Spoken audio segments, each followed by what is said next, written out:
Fala aí, pessoa, bom dia, boa tarde, boa noite, não sei que horas você vai estar assistindo esse vídeo, ou pessoas, né? Não sei se você vai estar assistindo, se vocês vão estar assistindo com mais alguém.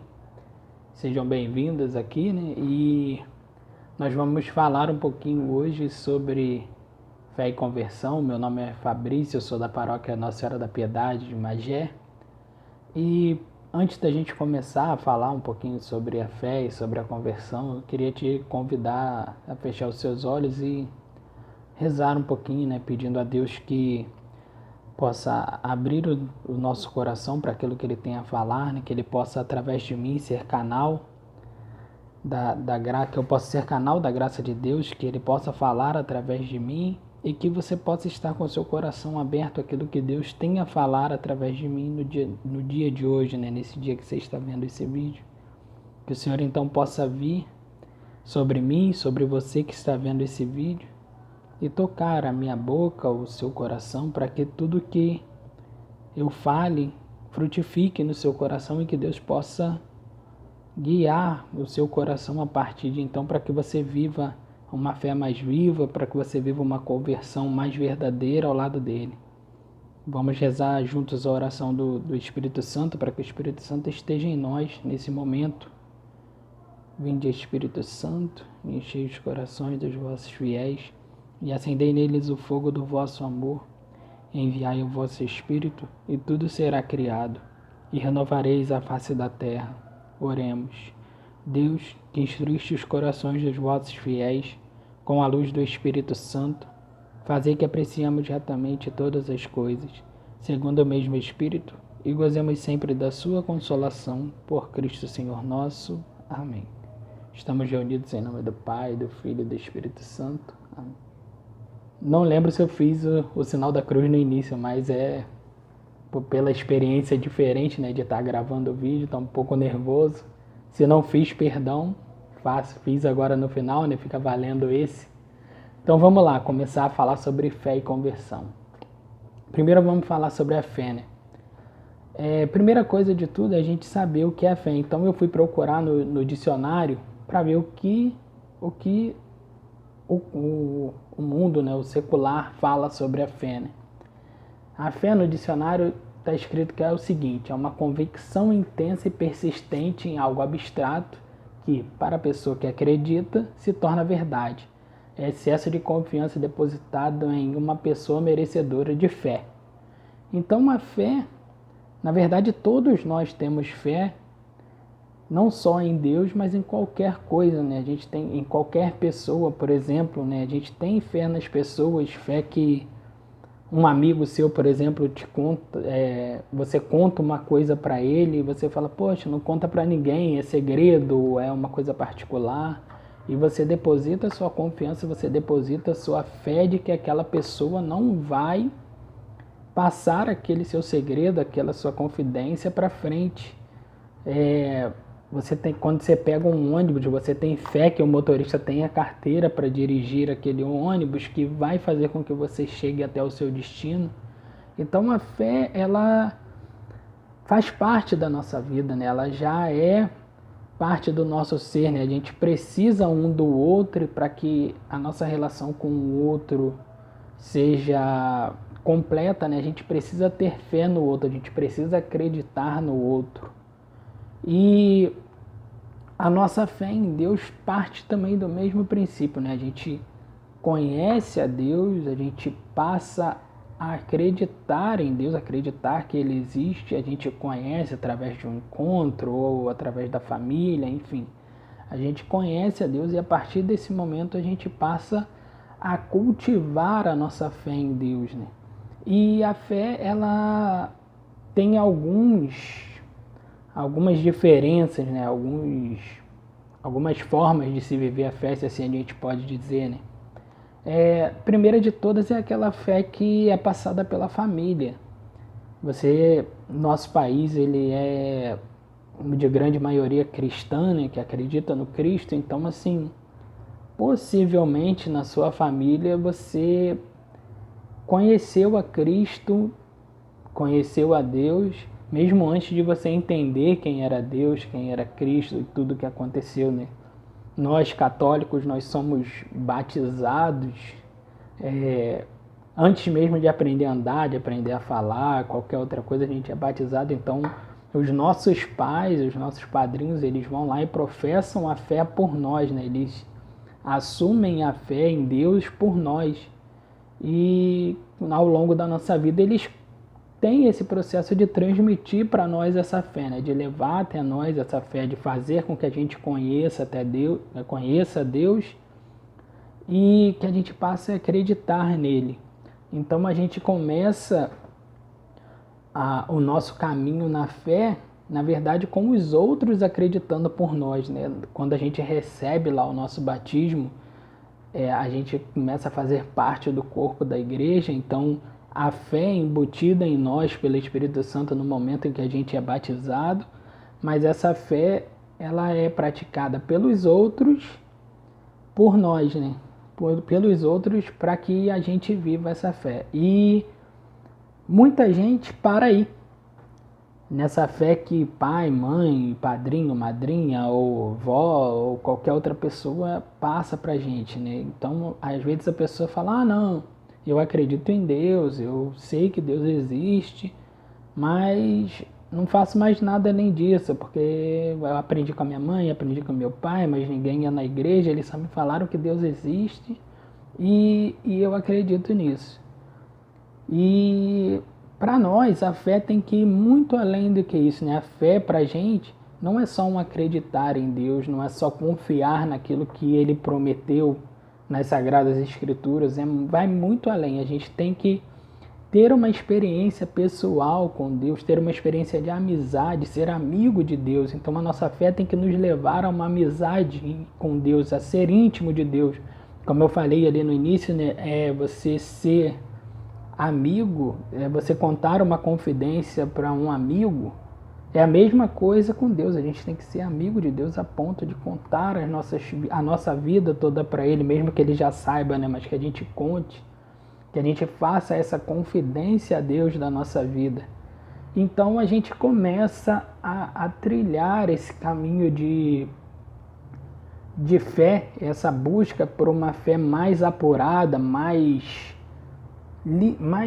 sensível, né, para que a gente possa encontrar a Deus nessa sensibilidade, né, encontrar a Deus nesse nosso íntimo, né, nesse nosso acreditar, nesse nosso se entregar naquilo que Deus promete na Bíblia, né? Então a fé, ela é um dom de Deus. Deus nos dá esse dom, como eu falei, né? No batismo a gente recebe esse dom através do Espírito Santo quando a gente é batizado, e a gente, depois que começa a entender, a conhecer as coisas, a gente precisa cultivar essa fé.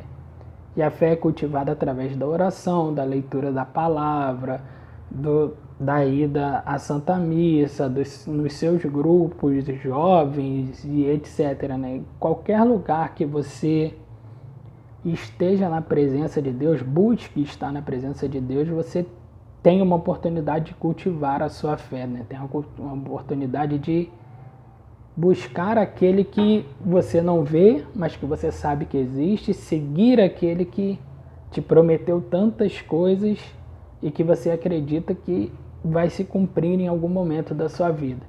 Então a fé, ela é um pilar para nós cristãos, porque ela para nós católicos, porque ela é uma virtude teologal. São fé, esperança e caridade, as 3 virtudes teologais. A gente vai focar só na fé, senão vai ficar muito grande. Mas a fé é uma virtude teologal e ela está explicada lá no Catecismo da Igreja, no número 1814, que diz o seguinte: a fé é a virtude teologal pela qual cremos em Deus e em tudo que Ele nos disse e revelou, e que a Santa Igreja nos propõe para acreditarmos, porque Ele é a própria verdade. Pela fé, o homem se entrega total e livremente a Deus, e por isso o crente procura conhecer e fazer a vontade de Deus. O justo viverá pela fé. A fé viva atua pela caridade. Então o Catecismo da Igreja vem dizendo para a gente que a fé é a virtude teologal pela qual a gente crê em Deus, a gente acredita que Deus existe, a gente acredita que Deus está no meio de nós, regendo a nossa vida, regendo o nosso ser, tudo que acontece no mundo, e que Deus é a própria verdade. Então, a forma mais sincera de viver a nossa fé é viver a verdade, né? Não, é tentando viver de forma verdadeira a nossa vida e também a nossa fé, né? Não é aquela coisa de que hoje não tá legal, então vai ser assim, né? Vou deixar a verdade um pouquinho de lado para não me machucar, para não machucar A e B. Não, o que Deus pede, o que a igreja pede é que a gente viva a nossa fé de forma verdadeira, viva a nossa fé de forma real. A gente tem que, lógico, viver a nossa fé com amor, né? Não é porque eu vivo a minha fé, que ela é verdadeira, que eu tenho que sair jogando na cara de A ou B as verdades que tem que ser ditas, né? Tudo tem que ser dito com amor, no momento certo, na hora certa. Isso a gente vai ver um pouquinho também quando a gente falar de conversão, né? Da nossa mudança de vida, das coisas e das formas que a gente tem que mudar. Mas a nossa fé virtude teologal, ela está aí para nos levar à verdade, já que Deus é a própria verdade. A gente acredita, quer ter essa intimidade com Deus, então a gente tem esse desejo, essa vontade, a gente tem que ter esse desejo, essa vontade de viver essa verdade. E voltando ali no que eu falava sobre diversas fés, né? Até para explicar um pouquinho, acabei pulando um pouquinho, né? O motivo de eu estar de camisa do Vasco, lógico, sou vascaíno, tinha que fazer minha homenagem ao Vasco, brincadeira. É que a fé que a gente põe nas pessoas, nas coisas do mundo, no Vasco, por exemplo, é uma fé que ela pode ser quebrada a qualquer momento. Eu, como vascaíno, acredito que o Vasco vai vencer todos os jogos. E nós estamos em 2020, né? Para quem for ver esse vídeo depois, a gente sabe que isso não é verdade, né? O Vasco, tadinho, tá meio mal das pernas. Tá melhorando, mas tá meio mal das pernas. Então, assim, a minha confiança como torcedor do Vasco, que o Vasco vai vencer todos os jogos, acaba sendo quebrada quando o Vasco perde um jogo. Então a minha fé no Vasco nem sempre é retribuída pelo Vasco. Já com Deus não. A nossa fé em Deus, ela vai ser sempre retribuída por Deus. Deus nunca vai nos decepcionar. Deus nunca vai perder, como diz o nosso amigo Padre Alain, né? Deus, quando foi que Deus perdeu, né? E Deus nunca vai perder, Deus nunca vai nos decepcionar. Então a nossa fé em Deus, ela pode e deve ser enraizada na certeza de que Deus fará parte dele. Cabe a nós fazer a nossa. Viver a nossa fé tendo a certeza de que Deus vai fazer a parte dele.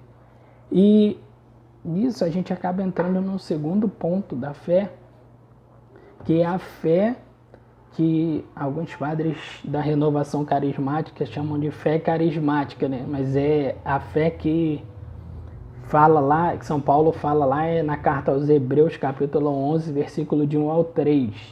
Quem tiver a Bíblia aí, dá um pausezinho aí. Hebreus 11, de 1 a 3. Até eu vou ter que dar uma procurada aqui. Fé é o fundamento da esperança. É uma certeza a respeito do que não se vê. Foi ela que fez a glória dos nossos antepassados. Pela fé reconhecemos que o mundo foi formado pela palavra de Deus e que as coisas visíveis se originaram do invisível. Palavra do Senhor, graças a Deus. Como eu dizia, né, nós temos que enraizar a nossa fé em Deus, porque Deus não falha conosco. E aqui na carta aos Hebreus fica bem claro, quando São Paulo fala que a fé é o fundamento da esperança. O que é o fundamento de alguma coisa? Quando a gente vai construir uma casa, por exemplo, a primeira coisa que se faz é o fundamento. A gente cava até uma determinada metragem para que a casa fique fixa no chão e não caia. vendo uma palestra uns tempos atrás aí do Padre Léo, ele deu até o exemplo de um amigo que era engenheiro no Japão, em que, dependendo do tamanho do prédio, eles cavavam até 100 metros para baixo para conseguir manter o prédio inteiro quando tivesse um terremoto. Então, assim, o fundamento ele é de acordo com o tamanho do apartamento, do prédio, o tamanho da casa e assim vai. E com a nossa fé tem que ser da mesma forma. O nosso fundamento ele vai crescendo, ele vai aumentando de acordo com que a nossa casa, a nossa fé vai aumentando, né? Esse fundamento aqui que fala na carta aos Hebreus não é uma coisa fixa igual é o da nossa casa. Minha casa é de um jeito, eu fiz lá o fundamento, acabou, vai ser sempre aquele fundamento, não vai mudar. Não, aqui o sentido de fundamento é o sentido de quanto mais a nossa fé for crescendo, maior o fundamento, maior a nossa esperança em Deus, maior a nossa espera em Deus. A esperança é esperar em Deus, crer nas promessas de Deus, é esperar que Deus vai fazer a parte dele no momento que ele achar necessário. E a nossa fé, ela é da nossa parte saber esperar esse querer de Deus, né? Acreditar que no momento certo Deus vai fazer a parte dele. Então, quanto maior a minha esperança em Deus, maior é o meu fundamento, maior é a minha fé, tem que ser a minha fé para corresponder a essa esperança que cresce. Vou dar o exemplo aqui, né, de que desde que eu entrei para a igreja, a minha oração, né, uma das minhas orações é pela conversão da minha família. E até hoje ainda alguns se tornaram evangélicos, né, protestantes, outros continuam sem religião, vão à missa de vez em quando, vão ao culto de vez em quando, depende de onde o vento sopra, acompanha. Mas eu estou na igreja já há 22 anos, 23 anos, e desde sempre eu rezo pela conversão da minha família, né? E eu creio que um dia isso vai acontecer. Então, a minha esperança em Deus continua aumentando, mesmo com o passar dos anos, que isso vai acontecer. E, em consequência disso, a minha fé em Deus também tem que aumentar. Porque para que eu tenha essa esperança viva, crescente no meu coração, eu preciso que a minha fé também cresça, porque senão, um dia, se a minha fé for pequena, ela pode ruir toda a minha esperança. Eu posso descrer que Deus vai fazer, posso desesperar, né? Cair no desespero, achar que já passou 20 e poucos anos e nada foi feito, então não vai ser mais feito, não tem jeito, Deus não vai fazer mais, é para fazer em outra família, não na minha, e blá blá blá, blá blá blá. E para que eu não caia nesse desespero, para que eu não perca a minha esperança, eu preciso ter uma fé muito bem fundada, muito bem enraizada em Deus. Então, esse fundamento da esperança, né? Fundamentar a sua esperança numa fé sólida, numa fé viva, uma fé que vai ser possível através da oração, através da leitura da palavra, através da leitura de livros, através da Santa Missa, os grupos de oração. Qualquer que seja o momento, como eu falei antes, né? É preciso que você tenha uma fé verdadeiramente enraizada em Deus, para que ela seja o fundamento da sua esperança, para que tudo aquilo que você espera em Deus possa acontecer ou não no tempo de Deus também. Se não acontecer, para que a sua fé te sustente firme naquilo que você acredita, né? Naquilo que você espera, né? É como se, sei lá, você nesses tempos de Covid aí que nós estamos vivendo, de quarentena, um parente seu está doente, pegou lá o Covid, e você está pedindo a Deus para que ele possa ser curado, e a sua esperança na cura dele é muito grande, você pede, pede, pede, só que ele vem a falecer. Tem gente que nesse momento a fé da pessoa era tão pequena comparada à sua esperança na cura, que quando a pessoa morre, a primeira coisa que faz é falar que é culpa de Deus, porque que Deus fez isso, a pessoa era tão boa e etc, etc. E a gente não para enxergar com a nossa fé que foi feita a vontade de Deus, mesmo que não tenha sido a nossa. E muitas vezes é assim, a nossa vontade não é que tem que prevalecer, que tem que prevalecer a vontade de Deus, e a nossa fé tem que nos ajudar a entender isso, que a nossa vontade ela não é absoluta e nunca vai ser absoluta. A vontade que é absoluta é a vontade de Deus. Então que a gente saiba viver a nossa vida, viver a nossa fé, sabendo que nem sempre aquilo que eu quero vai ser aquilo que Deus quer. E que nessa dúvida prevaleça sempre a vontade de Deus na nossa vida e que a nossa fé nos ajude a viver isso. Que a nossa fé esteja tão bem enraizada em Deus, tão bem fundada, para que ela não acabe lá com a nossa esperança, que não vire um desespero aquilo que aconteça que seja contrário ou que não seja a nossa vontade. Que a gente entenda que Deus nunca nos abandona, sempre está ao nosso lado e que a nossa fé nos ajuda a enxergar isso. Que a nossa fé nos ajude a viver isso. Lá em 1 João 5, 4 e 5, pega a Bíblia aí de novo, o mesmo esquema, quando achar, você despausa o vídeo, só lembrando que não é o Evangelho, é a primeira carta de João, capítulo 5, versículos 4 e 5, fala assim: porque todo que nasceu de Deus vence o mundo, e esta vitória que vence o mundo, a nossa fé. Quem é vencedor do mundo, senão aquele que crê em Jesus e é o Filho de Deus? Então, o que João diz aqui? Todo mundo, porque todo que nasceu de Deus vence o mundo, e esta vitória que vence o mundo é a nossa fé. Então, para que a gente possa vencer o mundo, para que a gente possa vencer as tentações, as coisas que o mundo nos oferece, a gente precisa ter uma fé bem enraizada, como eu falei antes, né? A gente precisa ter uma fé firme para que a gente consiga vencer tudo aquilo que o mundo vem nos oferecer hoje. O mundo nos oferece diversas coisas, de diversas maneiras, parece, né?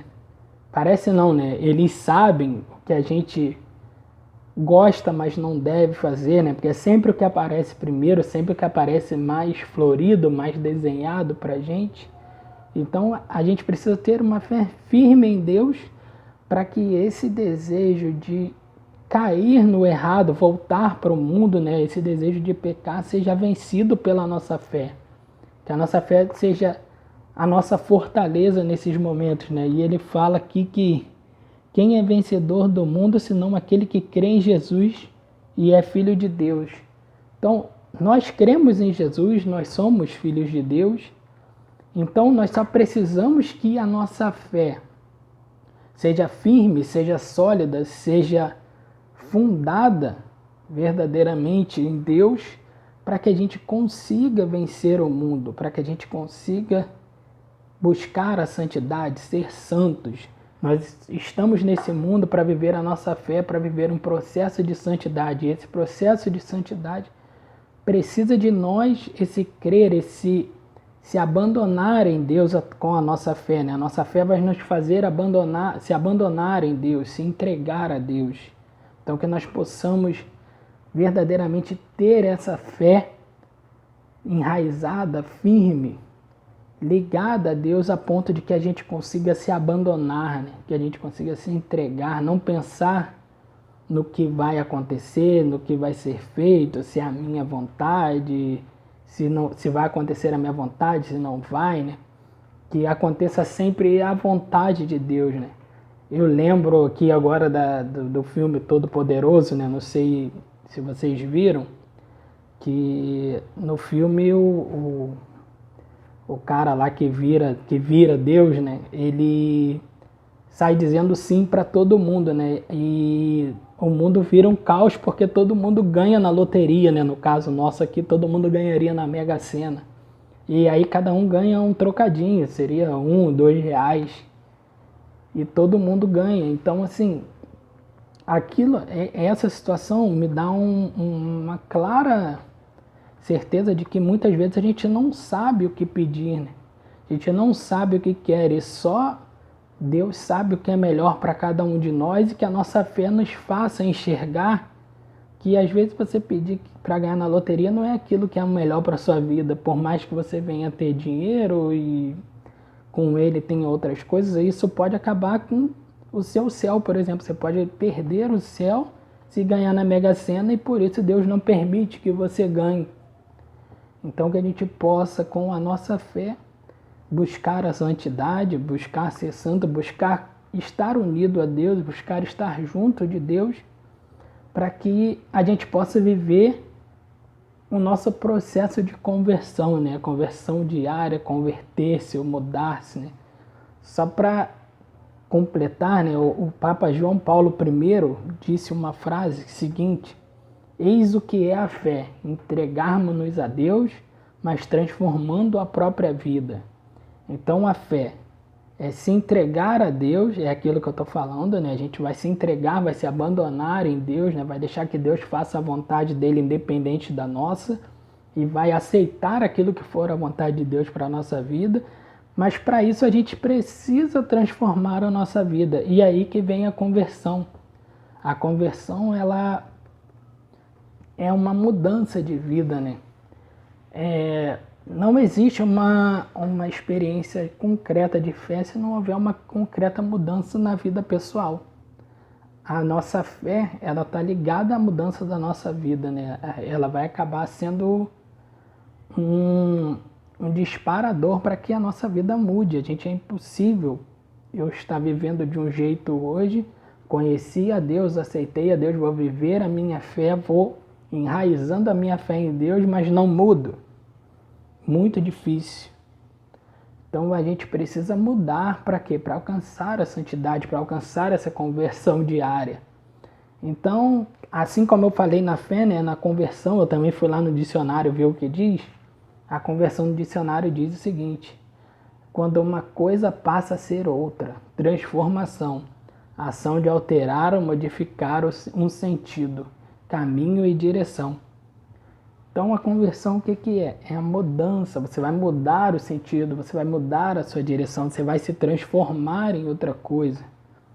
E para isso você tem que começar a olhar a sua vida, ver o que está bom e o que está ruim. O que está ruim você vai fazer ficar bom e o que está bom você tem que fazer ficar ótimo, principalmente quando for para Deus. Para Deus a gente tem que buscar sempre o melhor. Então,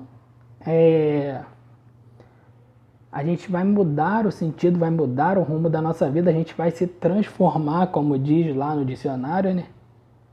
E para Deus, assim, é simples, mas é complicado, né? Que converter-se vai ser o quê? Abandonar o pecado, abandonar a sua vida de pecado e buscar viver uma vida de santidade. Nas palavras é facinho. Agora, na vida real, lá no Avera, né, é bem complicado, né, para todos nós. E para falar um pouco da conversão, eu resolvi escolher a conversão de Santo Agostinho, né, as vias de conversão de Santo Agostinho, né, se você procurar aí na internet, você vai ver que Santo Agostinho teve 3 momentos de conversão, né, 3 momentos de profunda transformação, de profunda mudança na sua vida, né? Então eu resolvi pegar essas vias de conversão de Santo Agostinho para que a gente pudesse conversar um pouquinho sobre a conversão, né? Santo Agostinho, assim, vou falar a primeira, segunda e terceira conversão, mas não necessariamente foi dessa forma, né? Mas para ficar mais fácil da gente entender. Na primeira conversão de Santo Agostinho, ele estava em uma reflexão em um jardim e ouviu uma criança cantando uma música que ele não conhecia e ele acreditou que aquilo fosse uma inspiração divina, né? Ele não era cristão não, ele não era convertido ainda, né? Ele vivia numa vida ainda de pecado, né? Só que ele era muito estudioso e ele falava que se em algum momento na vida dele ele conhecesse a verdade, ele largava tudo que ele tinha para viver essa verdade. E então, quando ele ouviu essa criança cantando, ele acreditou que era uma inspiração divina. Ele não lembro, desculpe aqui, não lembro de cabeça agora se ele acreditava em vários deuses ou só em um deus. Na verdade, eu não lembro, mas eu acho que era em vários, se eu não estou enganado. Mas enfim, depois a gente vê isso aí, até coloca lá para corrigir se eu falei alguma coisa errada. E nessa inspiração divina, ele abriu um livro e se deparou com a carta de São Paulo aos Romanos, que exorta a gente a abandonar a carne e seguir a Cristo. Foi Romanos 13, 13 e 14. Eu vou ler aqui para vocês, mesmo esquema aí. Pega lá sua Bíblia, pausa o vídeo, quando você achar, você volta. Romanos 13, 13 e 14. Diz o seguinte: comportemo-nos honestamente, como em pleno dia. Nada de orgias, nada de bebedeiras, nada de desonestidades, nem dissoluções. Nada de contendas, nada de ciúmes. Ao contrário, revestir-vos do Senhor Jesus Cristo, e não façais caso da carne, nem lhe satisfaçais aos apetites.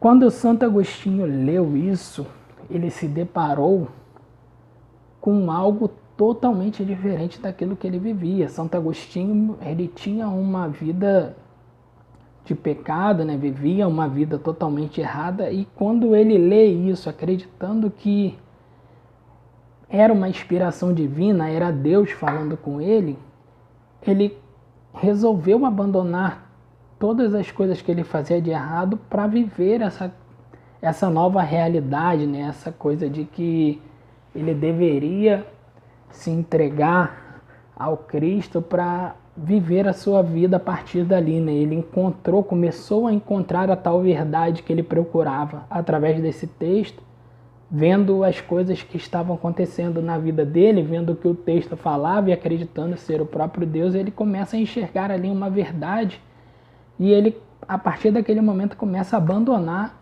as coisas que ele vivia para poder viver essa nova verdade que ele encontrou através dessa inspiração, desse livro que ele abriu, né, dessa passagem bíblica que ele leu. E o que mostra para a gente esse momento da conversão de Santo Agostinho é que ele começa a mudar os seus costumes. E esse também deve ser o nosso primeiro momento de conversão. A gente entrou na igreja, fez um encontro, ou participou da missa, ou fez lá o catecumenato, catecismo, seja lá o que for. Em algum momento a gente vivendo a nossa fé lá enraizada, como eu falei antes, a gente tem que começar a mudar o nosso ser. Então a gente vai começar a mudar os nossos costumes, a gente vai começar a lutar contra o mundo, vai começar a lutar contra o pecado nos nossos costumes, né? Como está escrito aqui na passagem, né? Comportemo-nos honestamente como em pleno dia, nada de orgias, bebedeiras, desonestidade, nem dissoluções, nada de contendas e nada de ciúmes. Então aqui Deus deixa bem claro que para que a gente mude o nosso costume, a gente não pode ter nada de orgia, né? A gente controlar a nossa sexualidade, viver uma vida de castidade, nada de bebedeiras. E aí bebedeiras eu entendo como não só as bebidas, mas também drogas e qualquer coisa que venha fazer mal ao nosso corpo, né? Então, se você tem uma vida que você bebe, sai com seus amigos, bebe, volta para casa bêbado, se você usa drogas, quando você encontra Cristo, quando você quer viver a sua fé, quando você quer mudar, você precisa mudar os seus costumes, então você começa a ter que romper com isso, romper com essas coisas.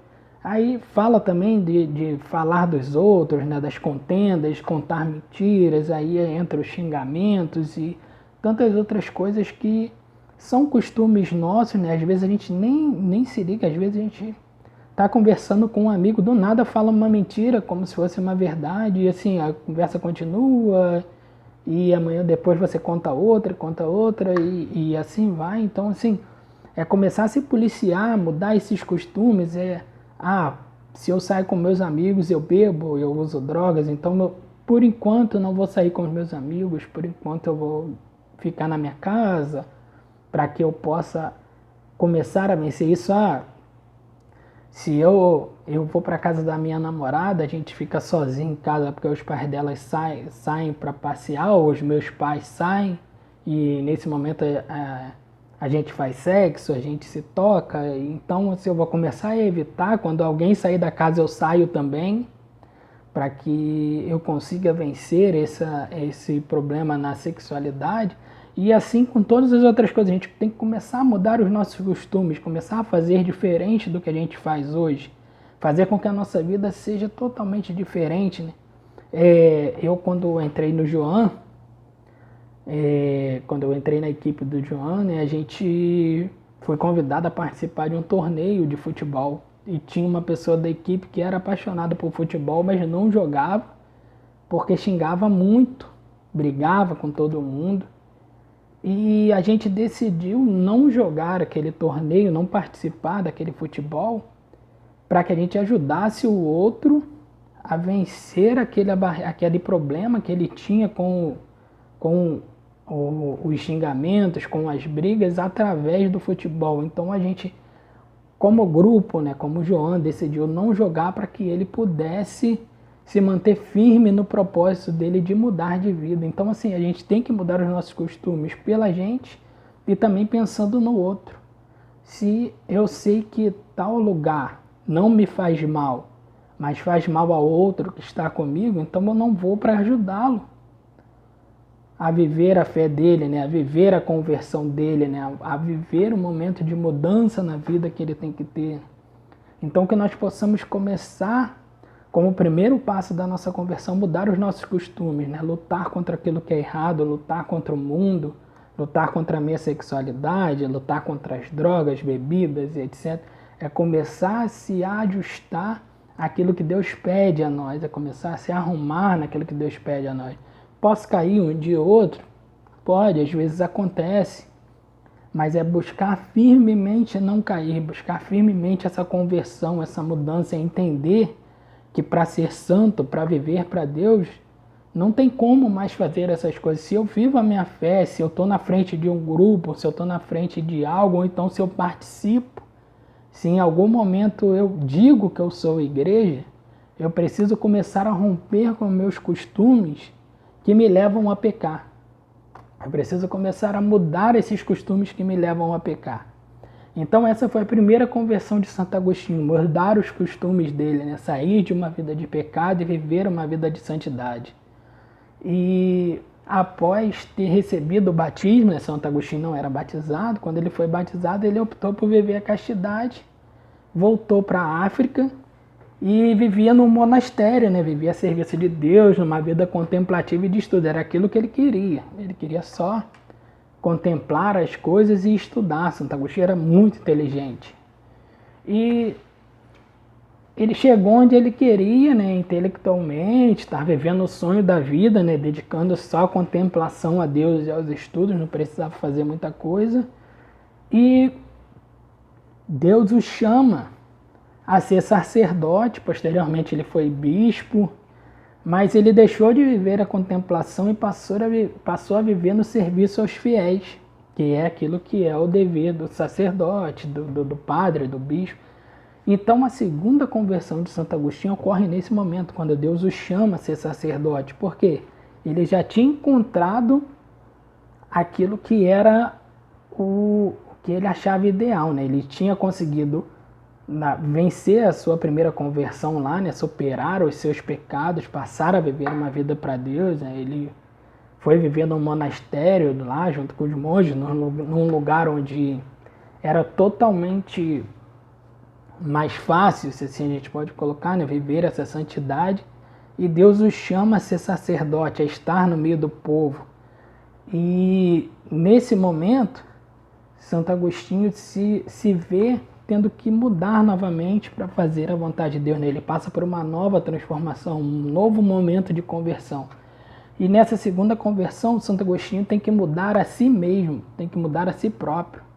Porque ele vivia uma vida de contemplação, de estudo, e ele passa a ter que viver uma vida junto do outro, a serviço do outro, né?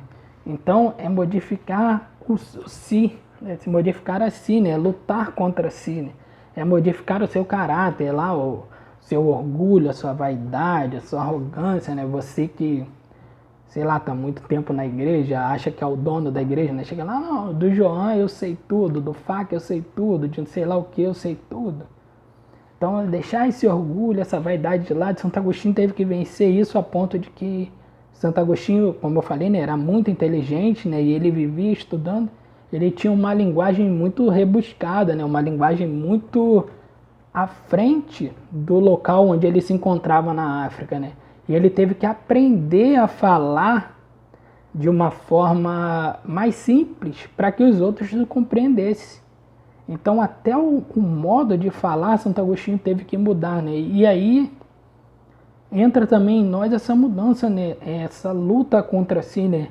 É a gente vencer essa vaidade, esse orgulho, é a gente entender que quando a gente conhece a Deus, a gente não pode ser mais o mesmo, a gente precisa mudar a si mesmo. Então, aquela velha expressão, né? Ah, pau que nasce torto, nunca sei direito, Deus me fez assim, eu sou assim. Isso é uma mentira. Deus não te fez assim para você ser assim arrogante, orgulhoso, grosso com as pessoas. Deus te fez para que você possa levar outras pessoas a estarem com Ele. Primeiro você estar com Ele, depois levar outras pessoas a estar com Ele. Então, se você é ignorante, se você é grosso, se você é arrogante, orgulhoso, qualquer outra coisa, você, a partir do momento que conhece a Cristo, que vive ao lado de Cristo, você precisa mudar isso. Não existe fé sem mudança de vida, como dizia lá o Papa João Paulo I, como eu falei anteriormente. Então, a gente precisa mudar a nossa vida, a gente precisa mudar o nosso eu. E eu acho que esse é um dos momentos mais difíceis da conversão nossa, é mudar o nosso eu, é a gente deixar de ser aquilo que somos para ser aquilo que Deus quer que a gente seja. É deixar de ser aquele arrogante, aquele grosso lá que tem uma resposta atravessada para tudo, para ser uma pessoa dócil, uma pessoa que leva amor ao outro através das suas palavras, né? A gente conversava com um grupo de amigos, né? A gente vivendo uma situação difícil há tempos atrás, e incumbiu um amigo de dar um recado, né? Fazer um comunicado. E esse amigo, ele é desse tipo, né? Meio grosso, meio ranzinza. E um recado que era para ser pedindo ajuda, acabou sendo um recado atravessado. Serviu para ajuda, né? Porque as pessoas ajudaram, mas ficou meio atravessado o recado porque ele é assim. E quando a gente resolve, se converte, muda, a gente precisa mudar isso também. A gente precisa ter amor nas nossas palavras, nas nossas atitudes. A gente não vai deixar, a gente não vai ser um bobão, né? Ah, não, o cara tá falando lá um monte de coisa, ah, mas eu amo, não sei o que. Não, você vai se impor, se colocar nos momentos que é necessário, mas a gente tem que ter amor, né? Deus é amor. Se Deus é amor, nós temos que ser a imagem e semelhança de Deus, então a gente tem que ser amor também, né? Então que a gente possa mudar o nosso eu, para que a gente possa viver esse amor de Deus em nós e também no outro, né? Que a gente possa vencer o orgulho, a vaidade, achar que é dono da verdade absoluta, ou achar que tem que ter grosseria em tudo, para passar a ser mais dócil, mais gentil com o outro, assim como Santo Agostinho teve que aprender até mesmo a falar com o outro, porque as palavras que ele usava eram muito à frente do que as pessoas que viviam na região onde ele estava conheciam. Então, quando ele começou a falar do jeito que ele falava, da forma que ele falava, as pessoas não entendiam o que ele falava.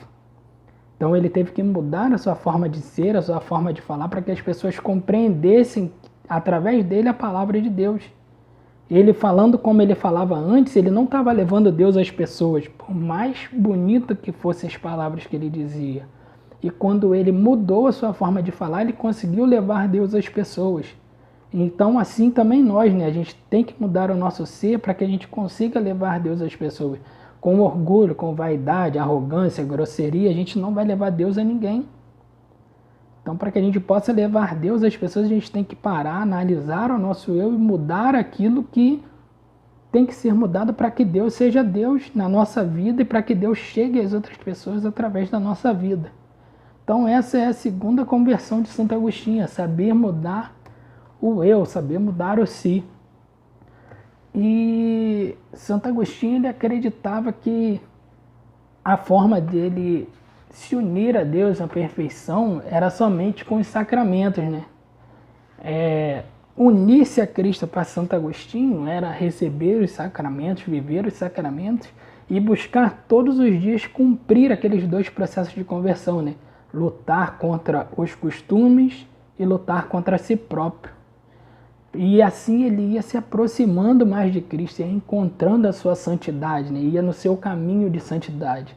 Então, na terceira conversão de Santo Agostinho, é essa conversão da busca pela perfeição, né? Da busca pelos sacramentos, né? A gente buscar receber os sacramentos para se unir a Cristo, né? Principalmente a Eucaristia, que é o próprio Cristo que se dá a nós. Então, assim, que seja um momento em que a gente se una a Cristo, né? Então que a gente procure viver essa mudança dos nossos costumes, essa mudança de si mesmo, para que a gente possa se unir a Cristo, para que a gente possa se juntar a Cristo, que essa seja a nossa plena conversão, né? A conversão final, né? Que a gente busque e cumprir essas duas etapas para que nessa última etapa a gente consiga se unir a Cristo e consiga alcançar a santidade, né?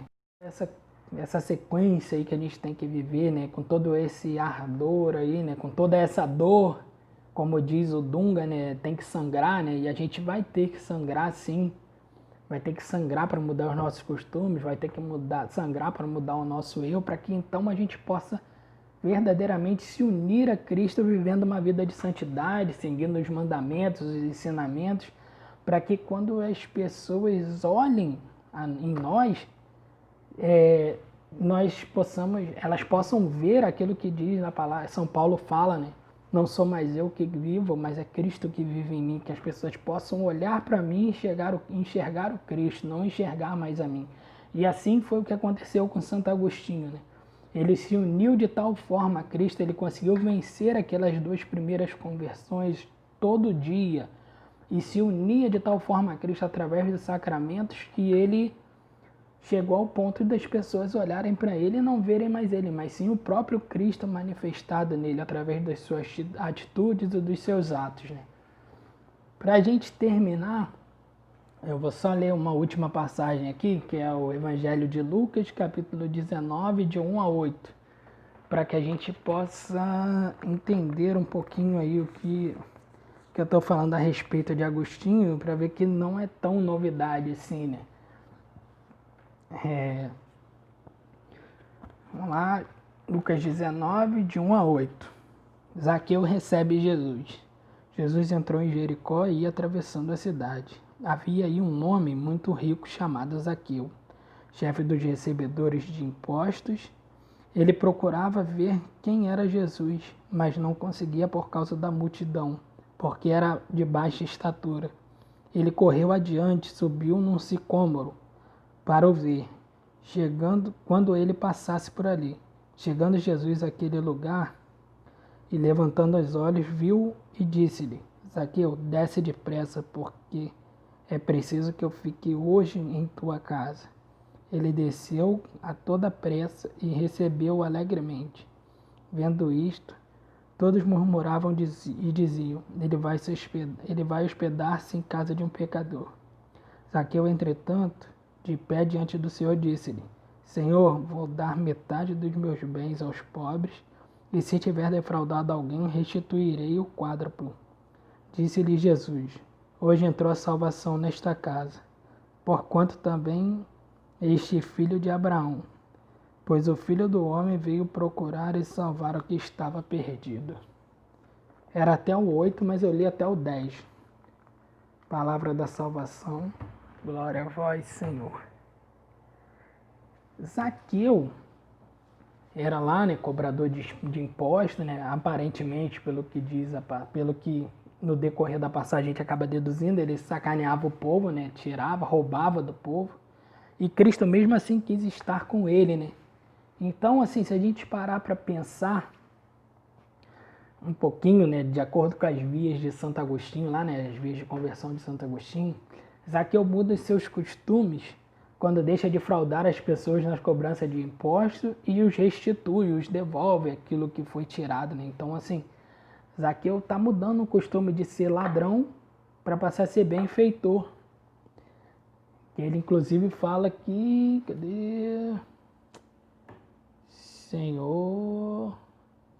Vou dar metade dos meus bens aos pobres e se tiver fraudado alguém, restituirei o quádruplo. Então, além dele devolver, ele ainda vai pagar lá os juros, né? Ele ainda vai dar mais do que ele roubou da pessoa, né?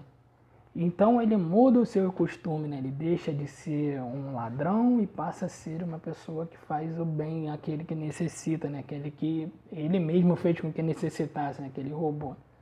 Zaqueu tem a sua mudança de si, né? Quando ele larga a sua soberba, né, de ser lá o cobrador de impostos, aquele que tem dinheiro, aquele que é rico, e por causa da sua estatura ele precisa subir numa árvore para enxergar Cristo, né?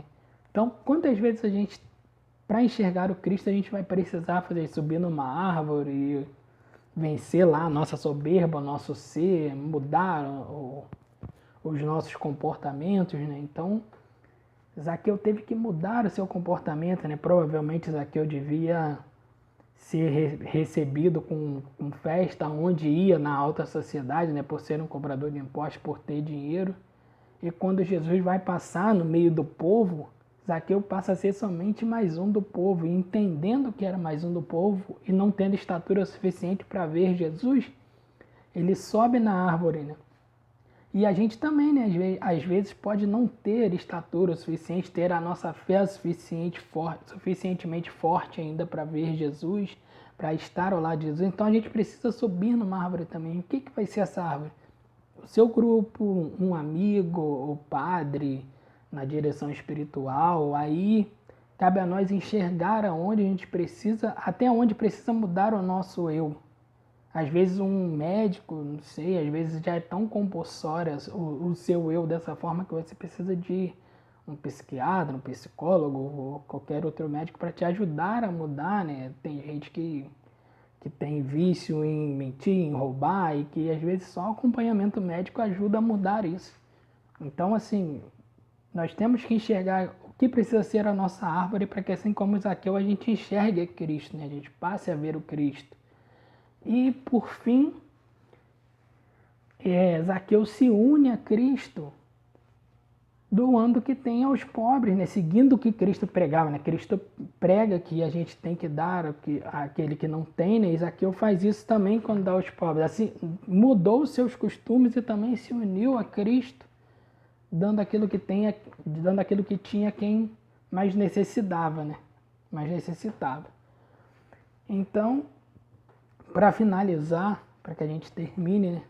Lembrar sempre que converter-se, como disse Santo Agostinho lá no início, né, que eu falei, né? Santo Agostinho disse que largaria tudo se encontrasse a verdade. E ele encontrou a verdade, que era o próprio Deus, o próprio Cristo, e ele largou tudo realmente para viver essa verdade. Então, assim, que a nossa conversão também seja dessa forma, né? Que a gente vá em busca da verdade, vá em busca de Deus, em busca de Cristo, e ao encontrar essa verdade, a gente não saia mais de perto dela, né? A gente permaneça, a gente lute para vencer os nossos pecados, para vencer os nossos medos, as nossas dificuldades, para que a nossa fé seja bem enraizada e que a gente consiga permanecer ao lado de Cristo, vivendo uma vida de santidade, buscando ajuda quando necessário, mas que a gente nunca desista de ser santo, nunca ache que ser santo é coisa de quem viveu na época de Santo Agostinho, quem viveu não sei aonde, é para padre, é para papa, como João Paulo II. Não, ser santo é para mim, é para você.